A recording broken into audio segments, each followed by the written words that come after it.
আপনাদেরকে ছোট্ট করে নাটোর যাওয়ার সময় যে কাহিনী ঘটলো সেটাই এখন বলবো।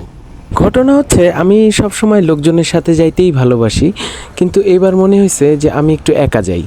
তো সেই কারণে আমি কেবিন বুক দেওয়ার চেষ্টা করছি, তো কেবিন পাই নাই, আমি পাইলাম হচ্ছে এসি সিট। তো ভাবছিলাম একটু আরামে নিজের মতো করে শুয়ে থেকে যাব। তো কেবিন দেখলাম ফাঁকাই, ভালোই লাগতেছিল। একটু পরেই দেখি যে একদম ভরে গেল, ফুল ফ্রি। মনটা একটু খারাপ হলো, কিন্তু তারপরেই কিছুক্ষণ পরেই আবার ভালো হয়ে গেল। এই ট্রেনে আপনার টিকিট বাবদ আপনার কাছ থেকে 936 টাকার মতো কাটবে, কিন্তু সাথে আপনি কিন্তু কিছু আশা করবেন না, আপনাকে কিছুই দিবে না। কফি, চিপস, বিরিয়ানির প্যাকেট এগুলো আপনি পাবেন, কিন্তু সেটাও আপনাকে টাকা দিয়ে কিনে খাইতে হবে।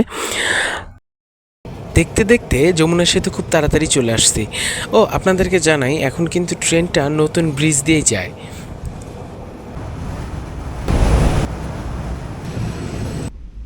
কতক্ষণ আর বসে থাকবো বলেন, একটু বোরিং লাগতেছিল। ট্রেনের আসল মজাই হচ্ছে ট্রেনের ভেতরে হাঁটা। কিছু করার মতো না পেয়ে গেটের কাছে এসে দাঁড়ালাম। বাইরের যে মনোরম পরিবেশ, এগুলো উপভোগ করতে করতে কখন যে নাটোর চলে এলাম বুঝতেই পারলাম না।